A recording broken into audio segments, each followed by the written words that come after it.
नमस्कार। अवध लाइव में आप सबका स्वागत है। उत्तर प्रदेश के मुख्यमंत्री योगी आदित्यनाथ ने चित्रकूट के श्री राम घाट पर आयोजित कार्यक्रम में शामिल हुए। इस वीडियो में हम आपको दिखाएंगे कि सीएम योगी ने श्री राम घाट पर क्या क्या किया और इस कार्यक्रम के बारे में अधिक जानने के लिए वीडियो को अंत तक देखें।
मित्रों,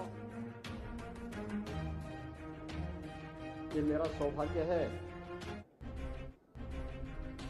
कि आज मुझे सनातन हिंदू धर्म के इस पावन तीर्थ में आने का अवसर प्राप्त हुआ है। यह सनातन धर्म का पौराणिक तीर्थ है। प्रभु श्री राम ने वनवास काल में सर्वाधिक समय इसी चित्रकूट में व्यतीत किया था। अति प्राचीन काल से ही ऋषि मुनियों ने अनेक तपोनिष्ठ संतों ने इसी चित्रकूट धाम में रह करके अपनी आध्यात्मिक साधना को एक नई ऊंचाइयां प्रदान की थी।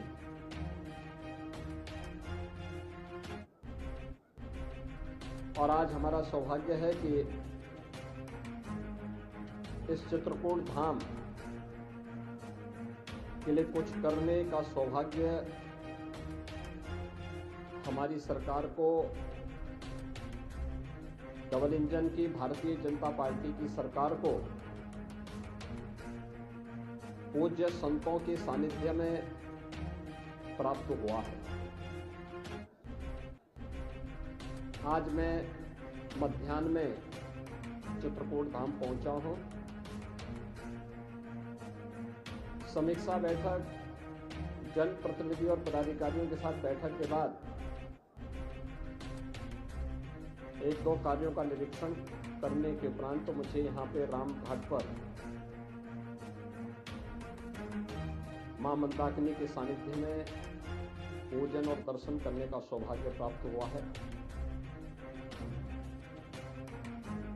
मुझे बताते हुए प्रसन्नता है कि चित्रकूट धाम को उसकी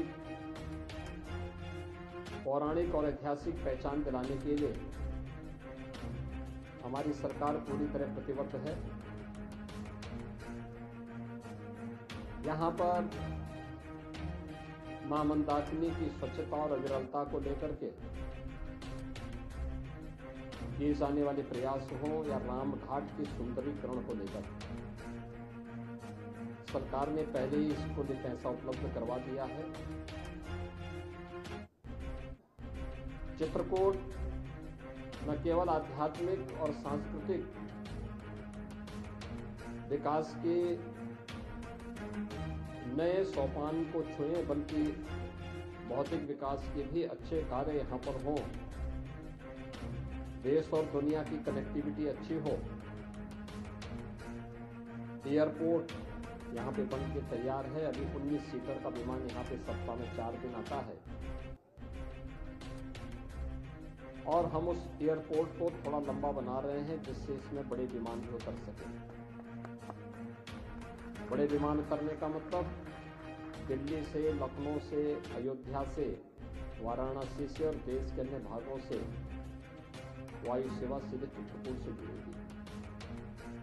अनुमान करिए कभी भगवान राम पुष्पक विमान से आए होंगे हजारों वर्ष पहले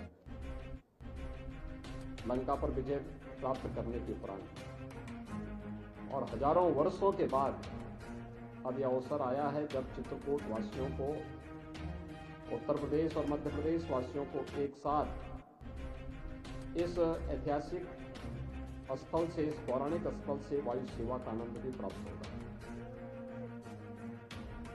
यहाँ पर बुंदेलखंड एक्सप्रेसवे का लिंक एक्सप्रेसवे के लिए हम लोगों ने 1300 करोड़ रुपए सैंक्शन किए हैं और वह कार्य युद्ध स्तर पर चल रहा है। जमीन अधिग्रहण की कार्रवाई चल रही है। चित्रकूट के बाईपास के निर्माण का कार्य हो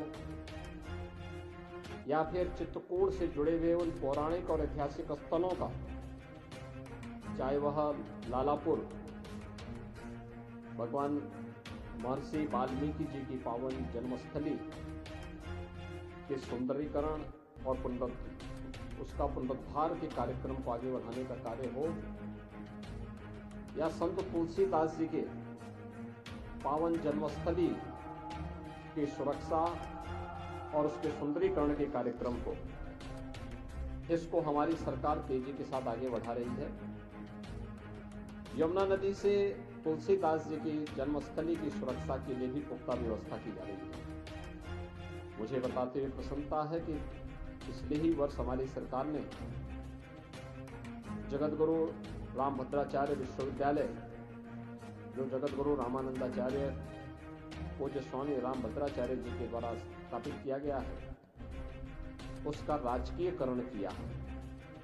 अब इसमें सरकार के स्तर पर कुछ नए पाठ्यक्रम भी हम संचालित करेंगे, जिसमें दिव्यांग बच्चों के साथ साथ सामान्य बच्चों की पढ़ाई की भी उत्तम व्यवस्था की जा सके और उनको स्थानीय स्तर पर ही अच्छी सुविधा यहाँ प्राप्त हो सके।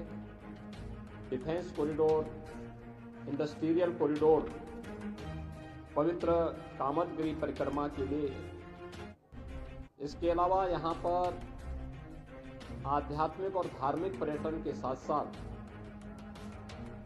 यहाँ के इको टूरिज्म के लिए एक बेहतरीन सेंटर के रूप में इसको हम विकसित कर सकें। इसके लिए रानीपुर का टाइगर रिजर्व को भी हम अच्छे ढंग से आगे बढ़ाना चाहते हैं।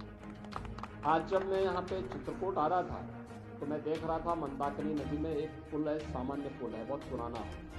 मैंने उसके लिए एक नया पुल भी स्वीकृत करने की घोषणा की है कि यहाँ पे एक नया पुल बनना चाहिए, जिससे चित्रकूट की कनेक्टिविटी को और बेहतर किया जा सके और यहाँ पर जिला मुख्यालय से या अन्य स्थानों से यहाँ पर आवागमन को और सुंदर बनाया जा सके। इसके अलावा यहाँ की अन्य सड़कों के कार्यों को भी हम लोगों ने प्राथमिकता के आधार पर लिया है। आज मैं खासतौर पर यहाँ मां मंदाकिनी के तट पर भगवान राम ने जहाँ पर संत तुलसीदास जी को दर्शन दिया था, इस पवित्र घाट का दर्शन करने, पूजन करने के लिए आया हूँ।